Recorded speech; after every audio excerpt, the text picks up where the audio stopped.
তো না সম্পত্তি সম্পত্তি আব্বা আম্মার কাছে এমন কালার করবো ওরে এমন দিন চারমেন্স খুব ভালো। আব্বা তো তোমার প্রশংসা পঞ্চম পেরেছে। গল্প গুজব করতেছো না সময় পেয়ে এই দুলাভাইকে ভুলে গেছো। অথচ তোমার বিয়ার আগে আমি যখন শ্বশুর বাড়িতে আসতাম দুলাভাইকে খাপ করে জড়াই ধরতাম। কি কন দুলা ভাই, আমি আপনারা কখন জড়ায় ধরতাম? হ্যাঁ অহন তো বুঝলা যাই ভাই রয় শারমিন, তুমি যে সিনেমা হলে যাইয়া কোনার সিটে বৈশা এই দুলাভাইয়ের কাছে মাথাটা দিয়া রাশেন মালা পেন সিনেমাটা দেখছো। দুলা ভাই একদম আবল তাবল কথা বলবেন না।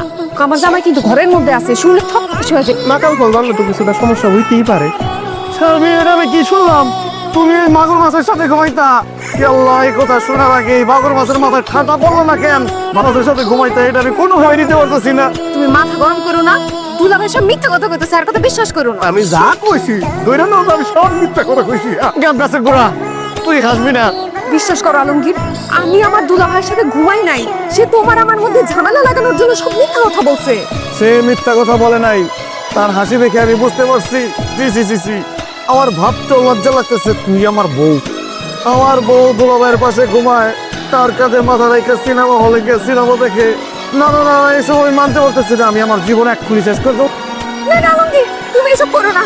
বিশ্বাস করো, দুলা ভাই সব মিথ্যা কথা বলছে। এত বড় সাহস, আমার তো বিশ্বাস করতে কষ্ট হইতেছে। তুমি আমার বাড়িতে খারায় আমার মায়ের এইভাবে গালিগালাজ করতেছ। আব্বা বিয়া তো পিছন সাদা চামড়া দেখা সি সি সি সি সি সি আমার স্নেহবাদন শালিটারে কি অকথ্য ভাষায় গালাগালি করলো। সব কি স্বপ্নের জন্য হয়েছে? আব্বা আমি আপনাকে বুঝাই বলতেছি। তোমার কোনো কথা শুনতে চাই না জামাই। আমার বাড়িতে তারাই আমার মেয়ের সাথে তুমি এরকম ব্যবহার করতেছো। তোমার খুব ভালো মানুষ ভাবছিল, এখন তো মনে হয়েছে সেটা বাবাই আমাদের ভুল হয়েছে। আমার বড় দুলাভাইয়ের নাম নিতেছো কেন তুমি? হ্যাঁ নিজে দোষ করছো, আবার আরেকজনের উপর দোষ চাপাইতে চাও। আমি খুব মাইন্ড করলাম তোমার উপরে ছোট থাক। আমি যে তোমাকে বারবার বলছিলাম দুলা ভাই তোমার আমার মধ্যে ঝামেলা করার জন্য এইসব মিথ্যা কথা বলতেছে, তখন তো বিশ্বাস হয় না। বুঝতে পারছি, আমি সব বুঝতে পারছি। ধরা খাওয়ার পরে সব আমার কাছে ক্লিয়ার। এই তো একটু আগে আছি মারে, তোর মনে আছে ছোটকালে যে আমি তোর নৌকা বানাই দিতাম, ওইটা পানিতে ভাসাইতি, যদি ডুবে যেত কান্না করে দেয়, তোর লাগে আমি কতগুলি নৌকা বানাই লইছি। আল্লাহ চাচা, আপনি কামটা করছেন কি? আমি কি এখন সেই ছোট পারবি না সে যে আমি নৌকা ভাসাবো? ভাষা দেখি আমি পানিতে নামি। আপা যে আপনি একটু পছন্দ করে না, আজকে সেটা প্রমাণ পাই না। এই সাবধানে কথা কইবা। আমার বউ আমার পছন্দ করে না, আমার বউ আমার তার জীবনের চেয়েও বেশি ভালো। হালা ডান টুকির বাচ্চা আমার বললো যে জল তরঙ্গ খেলতেছ।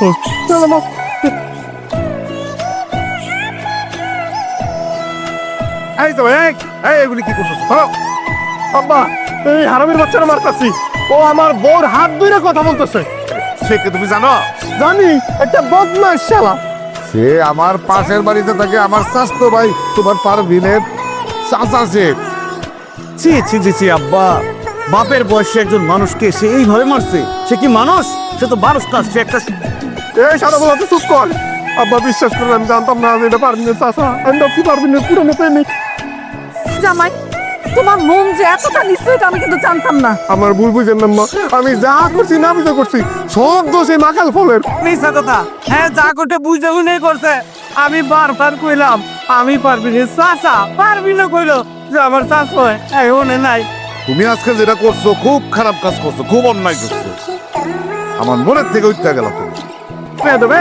তুমি আমার চানি লাগান চা গোসল করার জন্য নিচ্ছি, চা আবার কেন নাই খাইতে নিচ্ছি। এটা আমার চা চা দাও। ও এটা আপনার চা? কই কাপের মধ্যে চায়ের মধ্যে কোথাও তো ছাগল নামটা লেখা নাই। অর্ডার আপনি দিলেও এই চা আমি খাম। খবরদার আলমগীর, চায়ে যদি একটা চুমুক দাও একদম জিভ বাইরে টান দাসির হলাম। অসম্ভব, আমার সামনে বসে আমার আগে সে চা খাবে, এটা কোনোদিন হইব না। অসম্ভব। আমার চা আমি না খাতে আমরা তুমি অন্য হাতে খাও। আচ্ছা আচ্ছা আচ্ছা আচ্ছা। আপনার এখন আমার চায়ের দামও দিবেন, চায়ের কাপের দামও দিবেন। দেন টাকা দেন। এই তমাল, তোর চায়ের দাম কত, চায়ের কাপের দাম কত? তোমার টাকা আমি দিব। এই ফকিং কি টাকা দিব তোরে? টাকা তুমি করবি না আজকে কিন্তু একদম দেখ পায় আমার কোনো বেরোল মেরোল মানা নাকি একদম কিন্তু ওরে নাকি জল দেবো লাগাতার। আরে কি হয়েছে? আবারও মারছে। কে মারছে? তোমার জামাইয়া সহ্যই করতে পারো না। কিসের শত্রুতা তোমাদের মধ্যে বলো তো? আম্মা, আমার আসলে কারোর সাথে কোনো শত্রুতা নেই, কিন্তু দুলাভাই সবসময় আমার সাথে হিংসা করে, সবসময় আমার ছোট করে আব্বার কাছে বড় হইতে চায়, ভালো সাজতে চায়, আর আবার উল্টাপাল্টা কথা বলে। আমিও তো একটা মানুষ, বলেন কতক্ষণ আমার মেজাজ ঠিক রাখতে পারি? হ্যাঁ, ফালতু কথা কে তারা? আমি তোমার হিংসা করি না, তুমি আমার হিংসা করো। তখন সে ছোট জামাই যদি আমার গায়ে হাত তোলে, আমি কি তার ছাইড়ে দিব?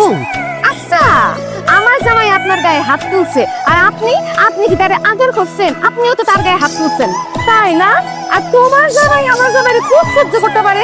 আমার জামাই যদি মিসকে শয়তান হয়, তোর জামাই কি? তোর জামাইটাকে সাদা বলা। আমি ভাবছিলাম যে আমার সব সহায় সম্পত্তি আমি দুইজনের সমান ভাগে ভাগ করে দিব, যেহেতু দুই জনের মধ্যে কোনো বনিবনা নাই, খালি ঝগড়াঝাড়ি করে দুইজনে, সেহেতু আমি সিদ্ধান্ত নিয়েছি আমার সম্পত্তির একটা কানা করিও আমি এই দুইটারে দিব। অত ব্যাপার চোখের সামনে থেকে। যাও। ঠিক আছে, বুঝে নিব। তার আগে তো সম্পত্তি আপনি এতিমখানে দান করে দিচ্ছেন। না জামাই ভাই, আমি আমার সম্পত্তি কোনো সময় এতিমখানে দান করি না। আমার সম্পত্তি আমি বহু আগে সমান দুই ভাগে ভাগ কইরা আমার দুই মেয়ের নামে দলিল করে রাখছি। তোমাদেরকে আসতে বলছিলাম সে দলিল বুঝানো অর্জন। পারভিন শারমিন, এই যে তোদের সম্পত্তির ভাগের অংশ।